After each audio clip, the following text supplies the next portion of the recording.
Let me guess, you're here because everybody on the internet told you to get an EQ pedal because it's just the most amazing, underrated, versatile pedal of all time. You got one and now you don't know what to do with it. Am I right? Well, let's get you a few settings that'll get you on the road. It's gonna be really fun. So infinite options might as well be no options at all, right? So today we're gonna go through some sounds with an EQ pedal to kind of help you if you're feeling a little overwhelmed, you're just getting started with them, you don't know what kind of things it can do. We'll look at a few things and then hopefully that'll spark your imagination and you can go further. All right, so the first thing is, what EQ pedal should you even get? 7-band, 10-band, parametric. We're not going to go into parametrics. We're just going to go with the 7-band GE7 because honestly, the Boss one is the one I have and I like Boss, so we're going to go with it. But if you have an MXR or some other EQ pedal, they all work basically the same. The main thing to look at is the top was the frequency numbers as I'm making these adjustments when you look at the pedal, and that'll kind of get you in the ballpark. But yeah, most EQ pedals will work, whatever you like. Now, I will say, when it comes to the Boss GE7, a lot of people, you'll see them modded all over the place, especially the older ones, because the thought was they were noisy, didn't sound that great, they sucked tone or whatever that means. But I will say this is a relatively new one. I think it's only a year or two old and I don't have a problem with the noise. So I don't know that you need to go out and spend $200 or $300 on a modded EQ pedal, but if you do, that's also fine. But I guess what I'm saying is, at the end of the day, what you have is the best thing to use. Yeah. Next thing would be, where do you put this thing in your signal chain? So you can put it in the front and then you're basically just kind of changing the sound of your guitar, going into your drives and everything else. That's one way to do it. You could put it at the very end and then it kind of gives you that final EQing before it goes into your amp, right? You can get out little frequencies that you don't like. That's another way. I like to put mine in between my drives and then like my delays and modulations that I have on the tail end. And the reason I do that is I found I have some drives where if I really start boosting things and then it goes into like a reverb or something, sometimes I get these real high things around 3.2, there's some things. Anyway, I can kind of filter that out before it goes into the reverb and then it sounds good. But at the end of the day, my answer is just experiment, stick it all over the place, figure out where you like it and leave it there, okay? So a bit of housekeeping before we get started. I'm just gonna run this thing straight through my Strymon Iridium on the Fender sound. I'll probably use my Telecaster for some of the stuff, and then I'll get my Music Man down to do the humbucker ones. And yeah, nothing fancy. We're just going straight in. This is just to give you an idea, okay? So let's go to setting number 1. Okay, and so the first sound we're gonna talk about is boosting. So using this as like a boost or almost like an overdrive. So there's a few ways you can do this. And the first way is it's an EQ pedal. So all you have to do is leave everything at 0 and then you just boost the level knob. And so this works really well when you really like your sound, but you just want a little more, right? So the first thing you could do is boost it that way. There you go. You got the perfect clean flat response boost. Now, what you can also do, and what we're going to demo here in just a second, is I'm going to demo it 2 different ways. We can kind of demo it where we bump a little bit of mid, cut out a little bit of high, and you get a little subtle boost, which you can also use the volume, which is a really nice kind of cleany boost. And then we can go a little more extreme where maybe we really start pumping up some of these mids to get a more full, almost overdrive. Actually, it will sound like an overdrive. That's the really neat thing about an EQ pedal, is you can almost turn it into an overdrive and then you shape your tone the way you want it. So that's where you can really get into some cool stuff. So let's do this. We're gonna do it in the kind of subtle way, then we'll do it in a little more extreme way, and you'll kind of hear what it sounds like. So let's do it.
So see what I mean? It's a great boost pedal. Even if you just used it for that, you would get so much use out of it and so much tweaking. You could take frequencies in and out that you don't like. It's really good, right? So let's go on to number 2. All right, number 2 is kind of a keep it always on and is honestly very subtle, but also one of my favorites.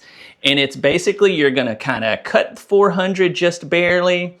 You're gonna boost your 3.2K just a little bit for humbuckers, and it will just kind of give you just a little bit extra clarity on your humbucker sound. This is what I honestly use all the time when I'm running my Music Man, so let's give that one a try.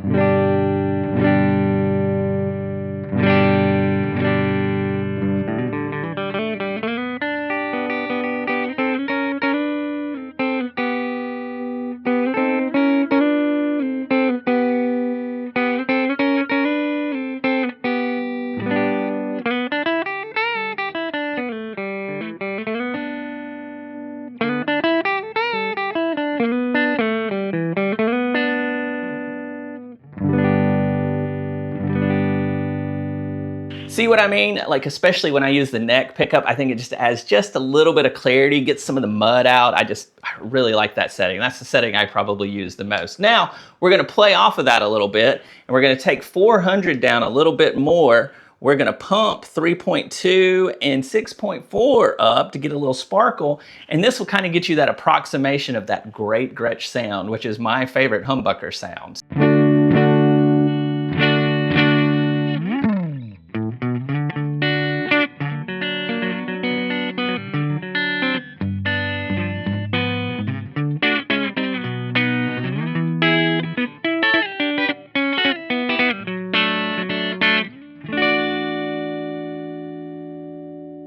All right, there you go. You're practically Chet Atkins or Brian Setzer, right? So it's a really cool way to do it, especially if you're in a cover band and you just don't have enough room to get all the sounds. You can use this to kind of Gretsch it up and get a little rockabilly, which you know I love. All right, sound number 4 is we're going to approximate your pickups being out of phase. And so that's a sound that usually, you know, a lot of the bottom, it kind of makes it quacky. It's a whole thing. We'll listen to it in a second. But to do that, you're basically going to take out a lot of the bass. You're going to pump up the high end a little bit, and it gives you, like I said, it gives you that classic greeny out of phase sound. So let's try that one.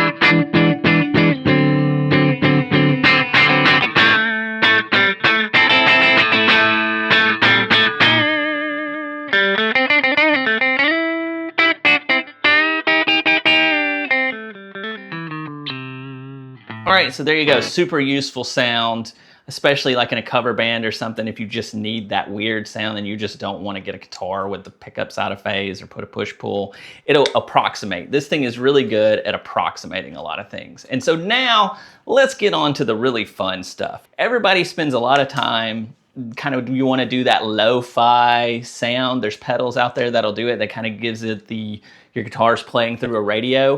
Well, you can do an approximation of that also with your EQ pedal, and I've already got it set here. So basically, you cut the lows, you cut the highs, and you boost the mids, and it sounds like you're playing through a radio. It's a really cool lo-fi sound. So if you don't want to buy a dedicated pedal, use this guy.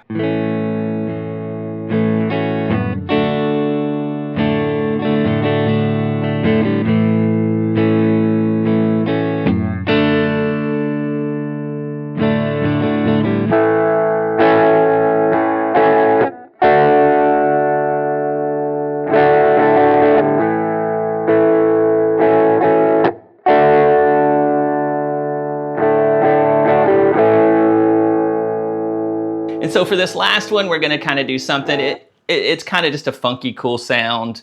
It'll kind of approximate a resonator. It will not sound exactly like one, but it'll kind of get you there.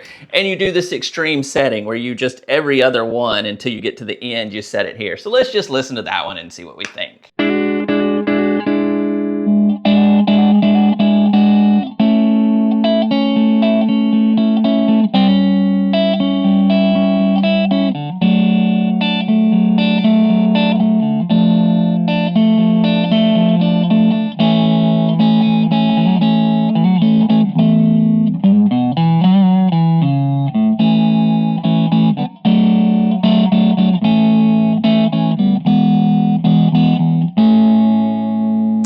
Boom, 5 settings. Okay, just remember, go slow, just try it out. Try crazy things, try crazy settings, try subtle. Like I said, that one for the humbucker really works well. I really like it.